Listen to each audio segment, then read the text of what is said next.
नमस्कार, देशोन्नती संपादकीयमध्ये मी ऐश्वर्या शिंदे आपलं स्वागत करते।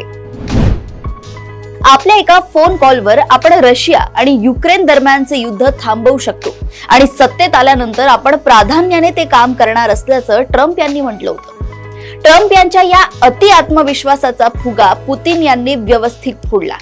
ज्या बहुचर्चित फोन कॉलची जगाला प्रतीक्षा होती, त्या फोन कॉलसाठी पुतीन यांनी ट्रम्प यांना अगदी मुद्दाम प्रतीक्षा करायला लावली आणि नंतरही त्यांच्या समोर युद्धविरामासाठी अनेक अटी लादत हा युद्धविराम प्रत्यक्षात येणे अशक्य असल्याचे दाखवून दिले। अर्थात त्यानंतरही काही काळ ट्रम्प हे युद्ध थांबवण्यासाठी प्रयत्नरत होते, परंतु झेलेन्स्की किंवा पुतीन आपल्याला फारसे महत्त्व देऊ पाहत नाही हे लक्षात आल्यावर ट्रम्प यांनी आपण या युद्धविराम चर्चेतून बाहेर पडत असल्याचं स्पष्ट केलं।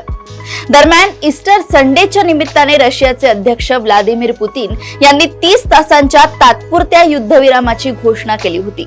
या घोषणेला युक्रेनकडूनही सकारात्मक प्रतिसाद मिळाला होता। झेलेन्स्की यांनी हा युद्धविराम काळ अधिक वाढवण्याची अपेक्षा व्यक्त केली, परंतु तुर्तास तरी रशियाकडून त्याला प्रतिसाद मिळाल्याचं दिसत नाही।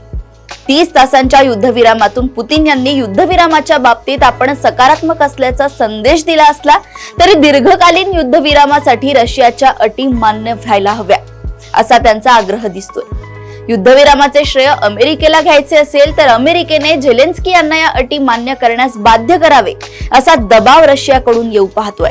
मुळात ट्रम्प यांनी मांडलेली युद्धविराम योजना पुतीन यांना मंजूर नव्हती आणि रशियाच्या अटी झेलेन्स्कींच्या गळी उतरवणे अमेरिकेला शक्य झाले नाही, होण्याची शक्यताही नाही।